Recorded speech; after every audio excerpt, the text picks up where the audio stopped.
Students, मैं जयप्रकाश अपने YouTube channel math with JP sir में आपका हार्दिक स्वागत करता हूं।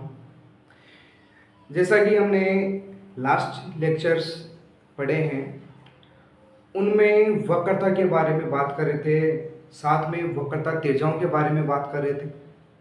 और उन सभी क्लासेस में हमने ये देखा था कि यदि इक्वेशन पोलर फॉर्म में हो तो उसके लिए वक्रता त्रिज्या क्या होती है, यदि कार्टेशियन फॉर्म में हो तो वक्रता त्रिज्या क्या होती है, यदि फलन x और y और s में हो तो वक्रता त्रिज्या क्या होती है, यदि s और psi में हो तो वक्रता त्रिज्या क्या होती है।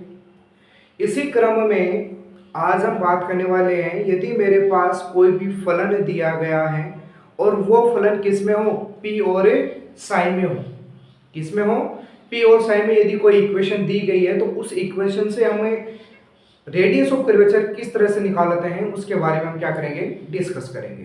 ठीक है, तो नाउ स्टार्ट लिखना। यदि वक्र का समीकरण p व psi में दिया गया हो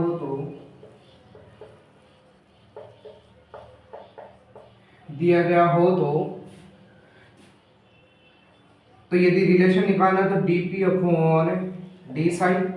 अब ये जो dp अपॉन डी साई आया है इसको हम तोड़ेंगे किसमें, दो भागों में। तो dp upon dr upon ds और एक ds अपॉन डी साई।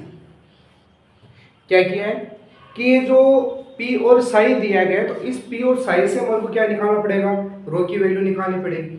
अब रो की वैल्यू निकालने का अर्थ है कि मेरे को क्या चाहिए, dp अपॉन डी साई। तो इसमें या तो ds अपॉन डी साई हो जाए या r dp upon D theta हो जाए, कुछ ऐसी वैल्यू बनानी पड़ेगी।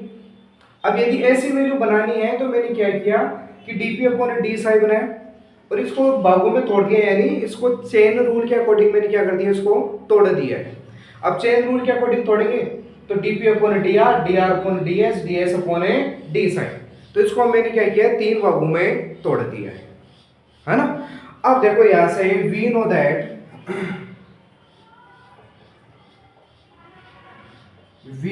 दैट कि हम जानते हैं मेरे पास फॉर्मूला होता है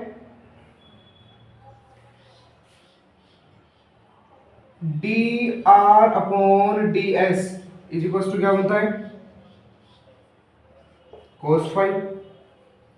इसी तरह से ds अपॉन डी साई बनता है मेरे पास रो,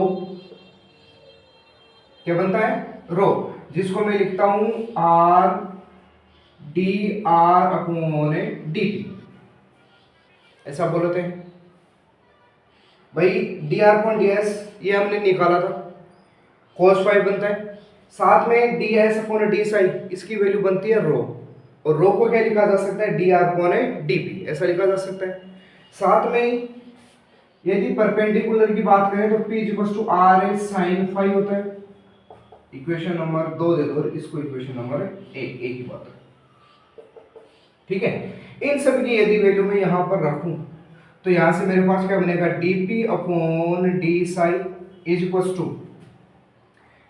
dp अपॉन dr, इसकी वैल्यू है नहीं मेरे पास, यहां से वैल्यू आएगी dr upon ds cos phi, ds upon d psi rho, और रो को क्या लिख सकता हूं मैं, r dr अपॉन dt। अब यहां से देखना ये एक दूसरे के इनवर्स हैं, तो इनवर्स है तो यहां से ये दोनों क्या करेंगे, हट जाएंगे और वैल्यू बनेगी r cos phi. Equation number 2। अब देखो एक तो ये वैल्यू है और एक वैल्यू ये दे रखी है, दोनों का स्क्वायर करके ऐड कर दें तो p square plus dp upon d Sai का स्क्वायर इज इक्वल टू क्या बनेगा, तो इज इक्वल टू में मेरे पास देखो वैल्यू आएगी r स्क्वायर तो बन जाएगा कॉमन, और यहां से sin square theta plus cos square theta की वैल्यू हो जाएगी 1, तो इसको लिखने की जरूरत है नहीं है। इक्वेशन नंबर बन जाएगी मेरे पास 4, कितनी हो गई, 4। अब इस इक्वेशन का क्या करना है, डिफरेंशिएशन। अब देखना ये इक्वेशन बनी मेरे पास, इक्वेशन कौन सी है, p square plus d p upon d side square is equal to r square. इस इक्वेशन का हम करेंगे पी के रेस्पेक्ट में डिफरेंशिएशन, किसके रेस्पेक्ट में, पी के रेस्पेक्ट में। अब पी के रेस्पेक्ट में करेंगे तो यहाँ से वैल्यू बनेगी, ये मेरे पास है 2p प्लस यहाँ से 2dp अपॉन डी साई और यहाँ से d upon dp upon d psi is equal to 2r dr upon dp, ऐसे बन जाएगी। अब देखो इस सभी में 2 कॉमन आ रखा है तो यहाँ से हो जाएगा cancel p dp upon d Sai dot. अब इस p को यदि मैं दो भागों में तोड़ूं तो इसको ऐसा बना सकता हूं d psi dp upon d psi और ये d psi upon dp is equal to r dr upon dp रो, इसको लिख दिया मैंने रो। तो यहाँ से p प्लस ये वैल्यू और ये वैल्यू एक दूसरे के इनवर्स, तो ये वैल्यू बन जाएगी मेरे पास d two psi upon D